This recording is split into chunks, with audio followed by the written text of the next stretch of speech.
네, 안녕하세요. 복음, 사랑, 생명이 흐르는 아침 이정훈 목사입니다.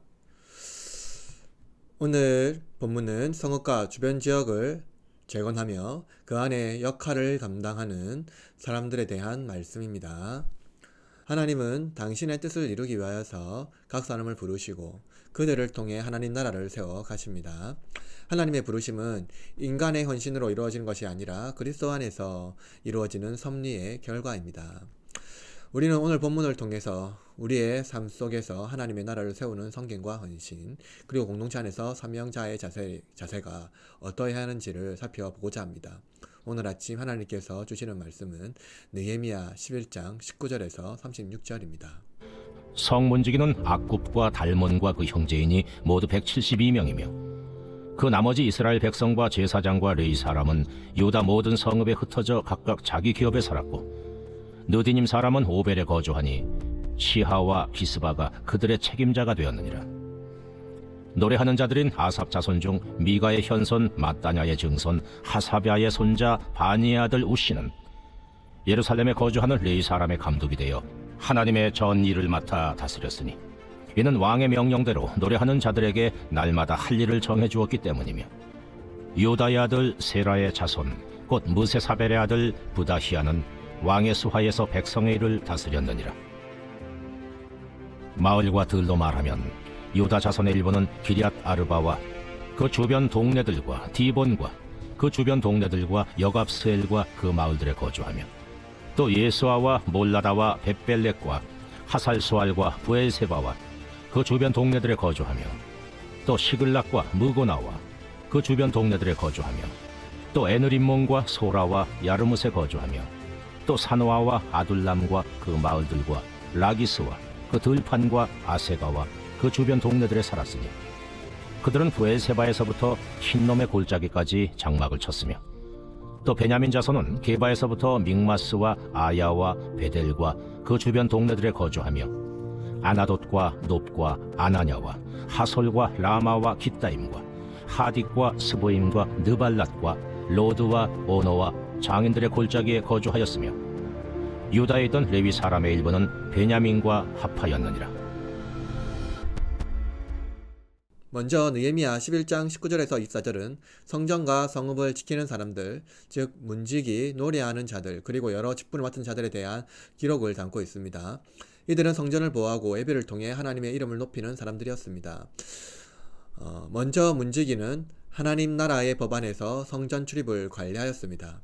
이들은 하나님의 성소를 거룩하게 유지하며 공동체를 영적으로 보호하는 직무를 담당했습니다. 하나님의 거룩함을 유지하는 일은 기독교 공동체 내에서 매우 중요한 일입니다. 오늘날 우리도 하나님의 거룩함을 유지하기 위해서 공동체 안에서 하나님의 임재를 위한 거룩한 삶을 살아내야 합니다. 의로운 삶을 통해 하나님의 임재가 우리 중에서 떠나지 않기를 기도해야 합니다. 하나님의 거룩함은 하나님의 의로움을 통해서 드러납니다. 그러므로 우리도 의로운 삶을 통해 하나님의 임재가 우리 중에 떠나지 않도록 해야 합니다. 본문은 노래하는 자들도 등장하는데요. 특히 이들은 예배의 부름을 받은 자로서 예배의 생명력을 유지하는 직분을 담당했습니다. 찬양은 하나님을 높이는 신앙 고백이자 공동체를 한 마음으로 묶는 도구였습니다. 이뿐 아니라 다양한 직분자들이 소개됩니다. 느헤미야는 행정적인 관리, 예배 준비, 성전 보수 등 다양한 역할을 맡은 사람들이 있었다고 기록합니다. 이들은 각자의 직분을 충실히 담당하는 자로서 하나님의 나라가 온전히 세워질 수 있도록 협력했습니다. 신약시대에 이르러 바울은 신자들이 그리스도의 몸으로 다양한 은사를 통해 협력해야 함을 강조합니다. 이러한 사명자의 자세는 오늘날 우리에게도 적용됩니다. 우리는 예수 그리스도 안에서 부름받은 자로서 각자 주어진 사명을 충실히 감당해야 합니다. 결국 이러한 모든 역할과 사명은 그리스도 안에서 이루어진 구속의 은혜와 사랑에 기반합니다. 하나님께서 예수 그리스도를 통해 우리를 구속하시고 그의 몸된 교회를 세우셨기에 우리는 그분의 사명에 참여할 수 있는 은혜를 누리게 된 것입니다. 따라서 우리의 섬김은 의무가 아니라 은혜에 대한 감사의 표현이자 하나님 나라 확장을 위한 거룩한 헌신입니다. 본문 느헤미야 11장 25절에서 26절은 예루살렘 성읍의 외관 지역에서 흩어진 땅에 살게 된 이스라엘 백성과 그들의 정착지에 대한 기록을 하고 있습니다. 이들은 하나님의 언약과 명령에 따라서 분배받은 땅에서 하나님의 통치를 이루기 위한 사람들이었습니다. 이스라엘 백성이 예루살렘 밖에서 흩어져 할당된 땅에서 살게 된 것은 하나님께서 가나안 땅을 기업으로 주신 언약의 성취를 의미합니다. 이들은 이 땅에서 농사를 짓고 가정을 꾸리며 하나님 말씀을 따라 살아가야 했습니다. 즉 하나님의 뜻을 따라 그 땅을 거룩한 도시로 새롭게 하는 것이 그들의 사명이었다는 것이죠. 그리스도 안에서 신자들도 동일한 사명을 부여받았습니다. 우리는 세상의 한 부분에서 살아가지만 삶을 통해 하나님의 통치를 드러내야 합니다. 우리는 각자의 삶에서 하나님 나라를 확장하며 거룩한 도시로 문화를 번역해야 합니다. 이들은 하나님의 백성으로서 하나의 공동체를 이루며 살아갔습니다. 예루살렘 성전 예배를 중심으로 연합했고 삶과 예배는 일치되었습니다. 그리스도 안에서 교회는 비록 지역적으로 또 문화적으로 흩어져 있지만 성령 안에서 하나로 연합된 공동체입니다. 우리의 연합은 한 믿음, 한 세례, 한 주님을 고백하는 데 있으며 우리의 삶은 그리스도의 몸된 교회로 하나의 방향을 향해 나아가고 있습니다. 그러므로 하나님 나라는 땅의 경계로 나누어진 영토가 아닙니다. 예수님 안에서 하나님 나라는 하나의 공동체가 됩니다. 예수님의 십자가와 부활을 통해 하나님의 통치가 시작되었고 우리는 예수님을 우리의 주님으로 부르며 그분의 통치를 따르는 사람들입니다. 하나님께서 우리에게 맡겨진 삶의 자리에서 그의 나라가 임하기를 간구하며 주님의 재림을 소망하며 살아가는 것이 우리의 사명이라는 것이죠. 우리는 우리의 이익이나 안전을 추구하지 않고 하나님 나라를 위하여 연합해야 합니다. 하나님께서 우리를 한 공동체로 부르셨으며 예수님 안에서 한 지체가 되었음을 고백합니다. 예수님의 십자가가 우리의 연합의 표징입니다.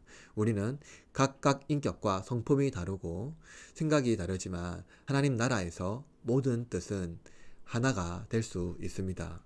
그것은 의와 선한 것에 대한 열심입니다.